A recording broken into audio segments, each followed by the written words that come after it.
Mensing, Bandu Naik, second Tabola. ನಾಲ್ಕಲ್ಲಿಯ 8 ಹೋರಿಗಳು ವೇದಿಕೆ ಮುಂದೆ ಬರಬೇಕು.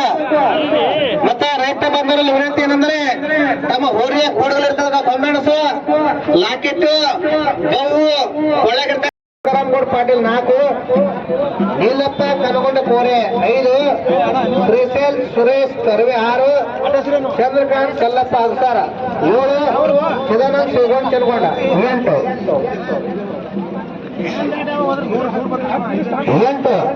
ಒಟ್ಟು. ಎರಡನೇ ಹೋರಾಟ ಪ್ರದರ್ಶನ ಮುಕ್ತಾಯಗೊಂಡಿತ್ತು. ಈಗ 4ನೇ ಹೋರಾಟ ಪ್ರದರ್ಶನ ಪ್ರಾರಂಭವಾಗುವುದು. 8 4ನೇ ಹೋರಿಗಳು 8 ಭಾಳ ಜನಗಳಿಗೆ ಇಳ್ಕೊಂಡು ಆಗ್ಯದ ಭಾಳ ಕಳೆದ 4ನೇ ಹೋರಿಗಳು ಪ್ರದರ್ಶನ ಒಳಗಡೆ ಬರ್ಬೇಕಾಗಿ ವಿನಂತಿ. 1ನೇದು ಮಲ್ಲಪ್ಪ ಲಕ್ಷ್ಮಣ್ ಪೆರಿಟ್ ಮಠ ಒಳಗಡೆ ಕೊಂಬೆಣಸ ಮತ್ತು ಹನಿ ಮೇಲೆ ಇರ್ತದ ಲಾಕೆಟ್ಟು ಮತ್ತು ಇವೆಲ್ಲವನ್ನು ತೆಗಿಬೇಕಾಗಿ ವಿನಂತಿ. ಕೊಂಬೆಣಸ, ಲಾಕೆಟ್